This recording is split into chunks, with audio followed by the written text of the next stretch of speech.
Meta AI just released their brand new large language model, Llama 3.2, and it comes in 4 different versions. 2 of them are multimodal with vision capabilities, and 2 of them are small enough to run on devices like mobile phones. I actually partnered with Meta AI for this video, and I want to show you these 4 models, what the difference is between the 4, and then I want to show you how to install them locally on your computer without any technical skills, a 5 easy step process, and then I want to show you some prompts for some practical use cases with running Llama 3.2 on your computer. Let me quickly show you these latest models here. There's 4 of them available. I'll put a link in the description to this page right here.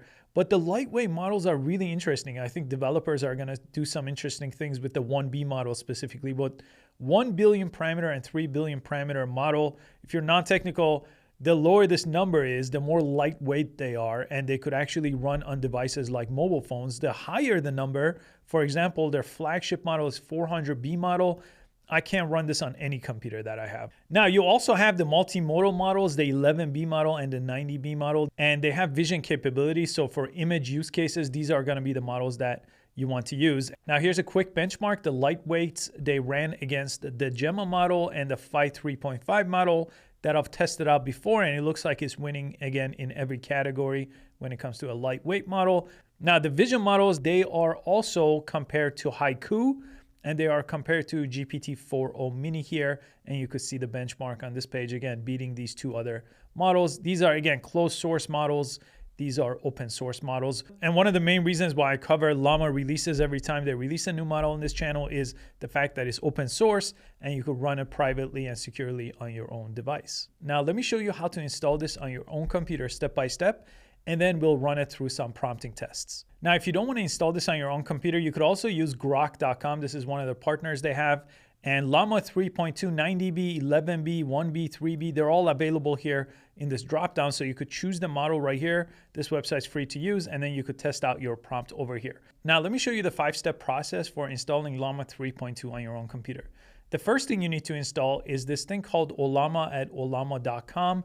I'll put the steps with links in the description. Just press download over here. It's available for Mac, Linux, and Windows here. If you do have Windows, you need Windows 10 or later. Now I'm gonna move that to my applications folder here, and then I should get a pop-up like this. It says welcome to Ollama, and I'll see a little llama icon right on top of my computer too. I'm gonna press next, and then I'm gonna say install. Now it's gonna give me this code right here. I'm just gonna go ahead and copy this, and I'm gonna press finish right here.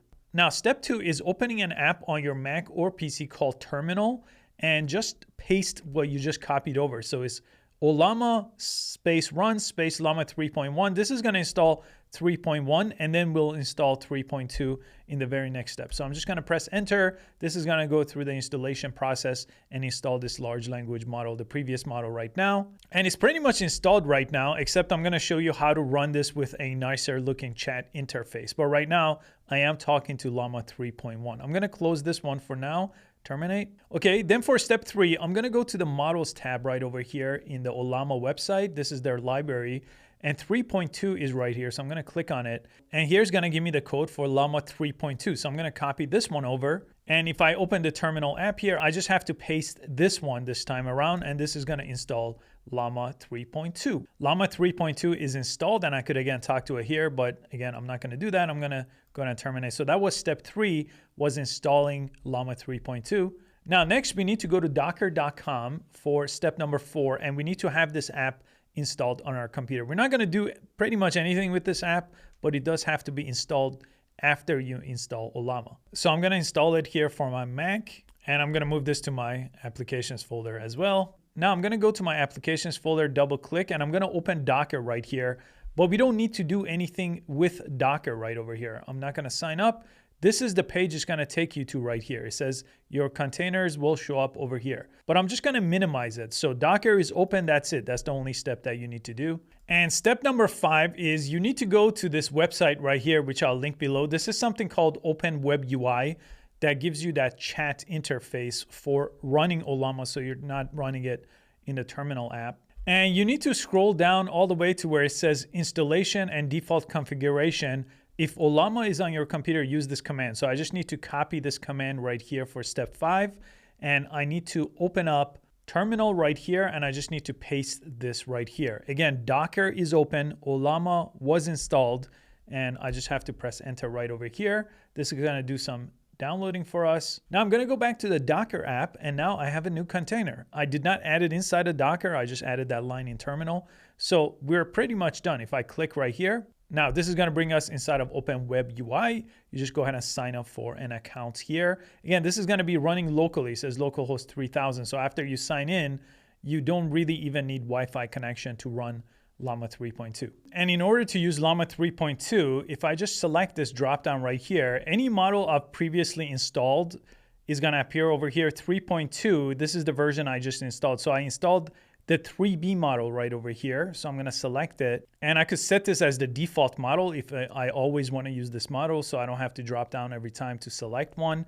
And I could start talking to it right over here and send out your prompt. And this again works like any other chatbot that you're used to right over here, and you have follow-up messages with it. Now, as you can see, the response time here was almost in real time, but that's based on your computer. Typically, the GPU of your computer is going to determine how fast this is. So the 3B model should be fine. In most computers, you could always get the 1B model as well. And if you go back to this page right over here, if you click on the 1B model, it's going to give you this code right here that you'll just add into terminal, and it will appear on your chat interface as soon as you add it. So I'm going to copy it. I'm going to paste that inside a terminal and let that install as well. And now if I refresh my chatbot right here, you could see that I have a new model 3.2 1B, and 3.2 latest is the 3B. Now I still don't have access to 11B and 90B inside of this chatbot, but I'm going to show you that on the Groq website with a couple of prompts. Now I'll start here with Llama 3.2, the 3B model. This is a very lightweight model, so I'm going to keep some of the more complex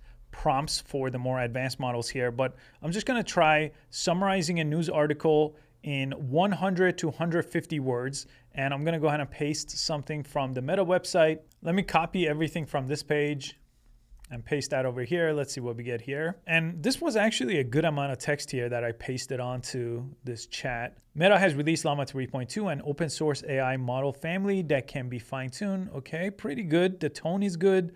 The information is accurate. 1B, 3B, 11B, 90B. All right, pretty good so far. Okay, let me get a one-sentence summary. Now remember, this is the lightweight model, one of the lightest weight open source models available right now.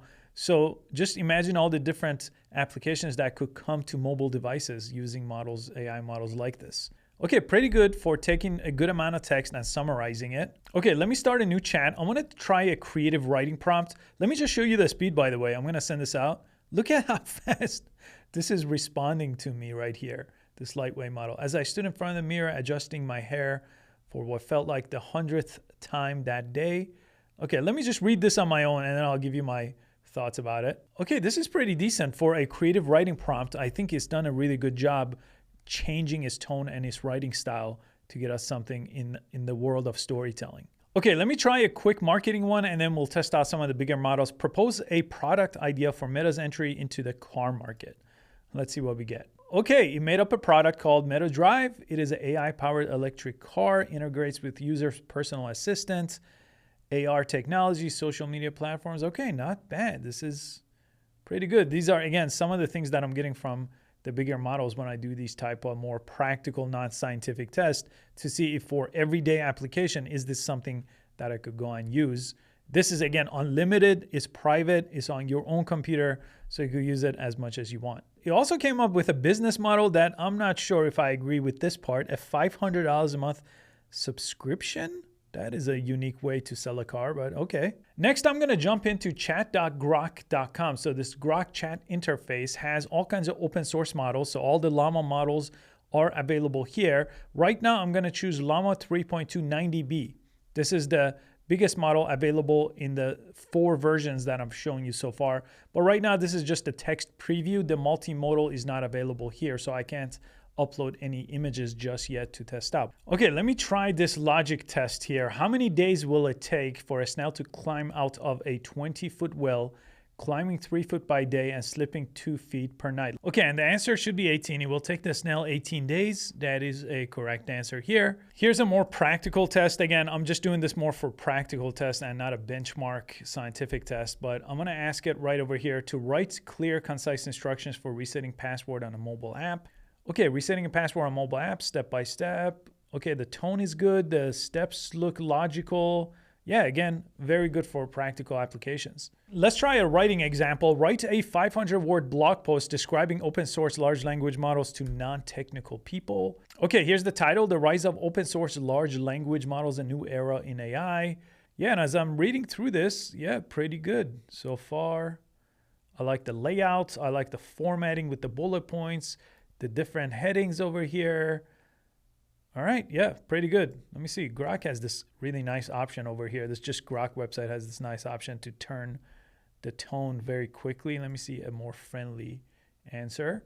Okay, welcome to the future of AI. Imagine a world where AI is accessible to everyone, not just a select few. The world is now a reality thanks to the rise of LLMs, open source LLMs. Okay, not bad. Totally different tone, but it's done a good job just switching the tone. A lot of times I want to see with a follow-up prompt, can it give me the same 500-word blog, but switch it up in a whole different writing style? And it looks like it's done that and it's kept this overall structure. Now let's try one coding test that I usually give to open source model, which is game of snake. So I'm going to ask it to write code in Python for a game of snake I can run on my Mac. All right, let me go ahead and copy this into a text document. Okay, here we go. Let me see if I could catch one so we see if it works right. Wow, come on. Okay, so all right, it starts the game if you crash into the wall, which is the way it should work. And it does increase the size of the snake every time you catch one of these guys. All right, not bad. Yep, it works like it should with a game of snake. Now I pushed it a bit more, and when it came to checkers and chess, it wasn't able to keep up just yet with some of the closed source models. But for everyday use case, you could see it's pretty much on par for practical applications with a lot of the closed source models that we're used to. And again, this is something you could run locally on your computer. It's free to use, right? It's private, and you have access to it as much as you want. So totally different than any closed source models that usually has a limit. So as soon as I get access to the vision capabilities, I'll run that through a full test in an upcoming video. Thanks again for Meta for sponsoring this video. I will catch you next time.